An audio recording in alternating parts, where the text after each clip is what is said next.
రాజులకు రాజు ప్రభులకు ప్రభు అయిన యేసుక్రీస్తు నామమున మీకు శుభములు. ఈ రోజు దేవుడు మనకు అనుగ్రహించిన వాక్య ధ్యానము సామెతల గ్రంథము 29వ అధ్యాయము 14వ వచనము. ఏ రాజు దరిద్రులకు సత్యముగా న్యాయము తీర్చునో ఆ రాజు సింహాసనము నిత్యముగా స్థిరపరచబడును.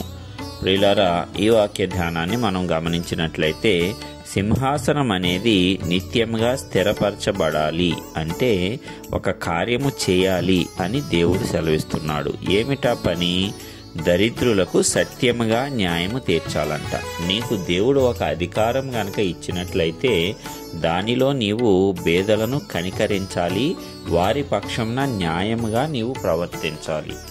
వారు నీ యొద్దకు వచ్చినప్పుడు వారు పేదవారైనా సరే వారికి న్యాయమే జరిపించాలి తప్పిస్తే వారికి ప్రత్యర్థులుగా ఉన్నవారు బలవంతులనో ధనవంతులనో నీ స్నేహితులనో కుటుంబ సభ్యులనో వారికి అన్యాయం చేసే విధముగా వీరిని నీవు సమర్థించకూడదు. అది దేవుడు చెప్తున్నాడు. అంటే దరిద్రులకు నీవు న్యాయము తీర్చటానికి ఎల్లప్పుడూ కూడా స్థిరమైనటువంటి మనస్సాక్షి కలిగి ఉన్నట్లయితే ఎలాంటి ప్రలోభాలకు ఎలాంటి లంచాలకు నీవు లోను కాకుండా మరి పేదలకు వ్యతిరేకంగా వచ్చిన వారు ఎంతటి బలవంతులైనా ధనవంతులైనా బంధుమిత్రులైనా సరే నీవు న్యాయము తప్పకుండా ప్రవర్తించినట్లయితే ఒకవేళ మనుష్యుల యొక్క దృష్టిలో నీవు వ్యతిరేకము కావచ్చేమో తప్ప దేవుని దృష్టికి నీవు ఎంతగానో ప్రియుడవవుతావు. అప్పుడు దేవుడు నీ యొక్క సింహాసనాన్ని స్థిరపరుస్తాడు. అంటే నీవు చేస్తున్నటువంటి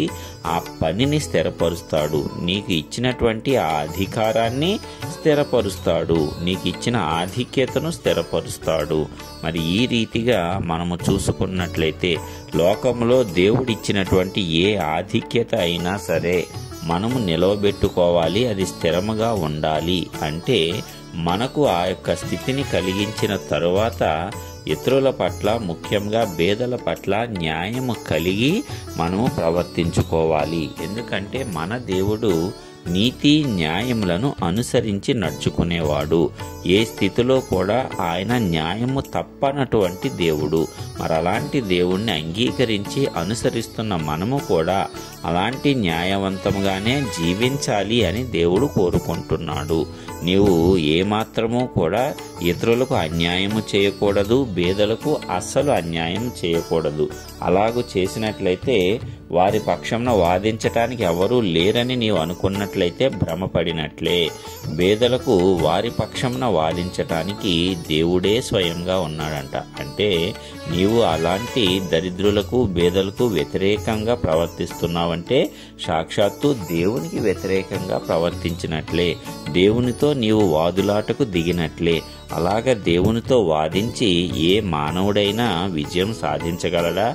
అది ఎన్నటికీ జరగదు కదా. మరి ఈ లోకంలో మనం చూసినట్లయితే అనేక మంది ధనవంతులు మరి అంత డబ్బు చెల్లించి గొప్ప గొప్ప న్యాయవాదులను నియమించుకొని వారు తప్పులు చేసినా సరే దానిలోంచి బయటపడటానికి వంకర మార్గాలను మరి ఇతరులకు అన్యాయం చేయటాన్ని మనము చూస్తూ ఉన్నాము. అయితే వారికి తెలియని విషయం ఏమిటంటే వారు సాక్షాత్తు దేవునితోనే వాదిస్తున్నారు, ఆయనకు వ్యతిరేకంగానే అబద్ధములు కల్పిస్తున్నారు. అది చాలా ప్రమాదకరము. తాత్కాలికంగా వారికి ఒకవేళ సంతోషం కలగవచ్చేమో, వారేదో విజయం సాధించేశాం అనుకోవచ్చేమో, కానీ సృష్టికర్త అయిన దేవుడు సమస్తాన్ని గమనిస్తూ ఉన్నాడు. ఆయన దేనిని విడిచిపెట్టడు. ప్రతి ఒక్కటి న్యాయముగానే జరిగేలాగున ఆయన చూస్తాడు. కాబట్టి తప్పనిసరిగా న్యాయమైన తీర్పే ప్రతి ఒక్కరికి ఆయన అనుగ్రహిస్తాడు. మరి అలాంటప్పుడు బలవంతంగాను మనము గనక ఏదైనా అన్యాయము చేసినట్లయితే దాని యొక్క ఫలాన్ని తప్పనిసరిగా అనుభవించాల్సి వస్తుంది. ఎందుకంటే మనము వాదిస్తూ ఉన్నది సాక్షాత్తు సృష్టికర్తతో, న్యాయవంతుడైనటువంటి దేవునితో. అది ఎన్నటికీ కూడదు. కాబట్టి ప్రియులారా, ఇప్పటి వరకు మనము ఏదైనా పొరపాటునో తెలిసో తెలియకో అలాంటి కార్యములలో మనము కూడా పాలిభాగస్థులమైనట్లయితే ఈరోజే దేవుని యొద్దకు వచ్చి పశ్చాత్తాపము నొంది దాని నుంచి క్షమాపణతో విడుదల పొందుదాము. ఎందుకంటే మనము దేవునికి వ్యతిరేకంగా వాదించలేము, ఆయనకు వ్యతిరేకంగా అన్యాయము చేయలేము. న్యాయము గనక మనము చేసినట్లయితే ఎంత కష్టములు మనకు ఎదురైనా సరే, ఎన్ని కష్టాలలో మనం ప్రయాణిస్తున్నా సరే, దేవుడే రక్షించుకొని నీకు వ్యతిరేకంగా ఉన్న వారందరి ఎదుట నిన్ను అత్యధికంగా హెచ్చించుట ద్వారా వారు నిన్ను చూడటానికి కూడా భయపడే రీతిగా దేవుడు చేస్తాడు. అంత గొప్ప ఆధిక్యతనిస్తాడు. అందుకే నీతి న్యాయములను అనుసరించి నడుచుకొనుట ప్రతి వ్యక్తికి కూడా ప్రాముఖ్యమే.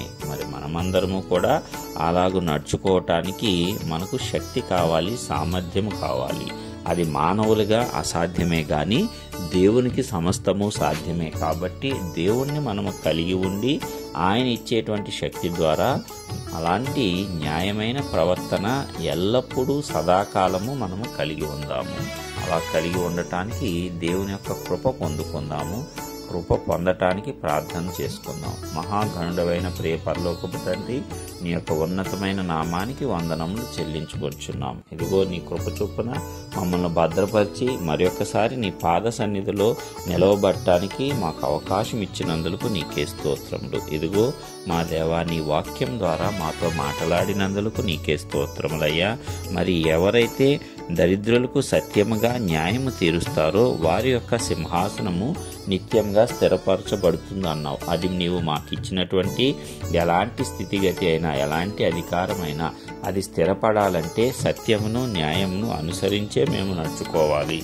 ఎందుకంటే నీవు సత్యవంతుడవు, నీవు న్యాయవంతుడవు. ఒకవేళ అన్యాయంగా దరిద్రుల పక్షమున మేము తీర్పు తీర్చినట్లయితే నీకు వ్యతిరేకంగా తీర్పు ఇచ్చినట్లే, నీకు వ్యతిరేకంగా మేము వాదించినట్లే. అలాంటి స్థితి మాకు ఎవ్వరికీ కూడా ఎప్పుడూ ఎన్నడూ కలగకుండునుగాక. ఆ రీతిగా కాపాడండి, రక్షించండి. ఎల్లప్పుడూ నీకు, నీ న్యాయ విధులకు మేము లోబడి వాక్యానుసారం నడుచుకునేటువంటి కృపను మాకు అనుగ్రహించండి. అలాంటి మనశ్శాక్షిని మాకు అనుగ్రహించండి. ఇదిగో ఈ వాక్యం వింటున్న ప్రతి ఒక్క బిడ్డను బలపరచండి. వారికి ఏ అవసరాలున్నాయో వాటన్నిటినీ నీవు తీర్చండి. అద్భుత రీతిగా వారిని కాపాడండి, రక్షించండి, ఆరోగ్యమును అనుగ్రహించండి. ఇదిగో మరలా నిన్ను కలుసుకునే పర్యంతము మా చుట్టూ నీ యొక్క పరిశుద్ధమైన దేవదూతను కావలిగా ఉంచి చేయు ప్రతి పనిలో కూడా నీతిగా, సత్యముగా మేము అనుసరించి నడుచుకోవటానికి నీ ఉన్నతమైన కృప మా అందరి ఎడల అనుగ్రహించి కాపాడండి. మహిమ, ఘనత, ప్రభావములు నీకే ఆరోపిస్తూ యేసయ్య శ్రేష్టమైన నామం పేట ప్రార్థించి పొందుచున్నాం పరలోకపు తండ్రి. Amen, amen, amen.